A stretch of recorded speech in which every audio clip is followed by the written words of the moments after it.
quelques tracts pour les voisins du CDNV et une petite mobilisation devant l'occupation. Ce matin, le collectif organise ce qu'il appelle une fête des voisins.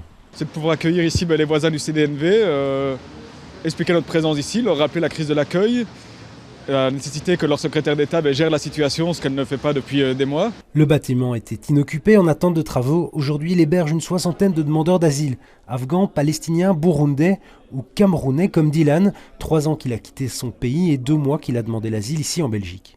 Et arrivé là-bas, ils m'ont auditionné et tout. Ils m'ont dit qu'il n'y a pas de résidence pour le moment. Et ils nous laissent dormir dans les rues et tout et tout. C'est beaucoup difficile parce qu'il fait d'abord franchement froid et on n'a même pas de place pour dormir. On est obligé de dormir en bas des ponts. Ce qu'il souhaite, c'est avoir un logement en attente d'obtenir l'asile et d'avoir une carte orange pour travailler. On n'aime pas se mettre dans les rues pour quémander ou bien pour demander de l'argent ou bien de la nourriture.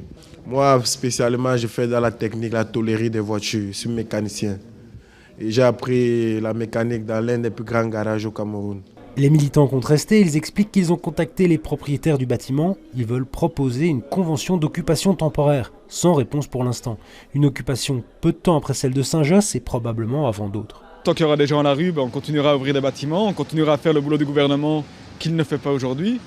Et donc voilà, c'est qu'une suite d'occupations aujourd'hui qui sont mises en place. C'est de maintenir aussi une pression politique d'un côté et puis de loger des gens qui concrètement sont à la rue, n'ont pas de logement, alors qu'ils devraient être hébergés par l'État fédéral. De son côté, la secrétaire d'État explique avoir pris des mesures pour accélérer la sortie des demandeurs d'asile qui sont hébergés en centre pour l'instant. Cela permettra de libérer des places. Selon les estimations, 3000 demandeurs d'asile sont encore en attente d'un centre d'hébergement.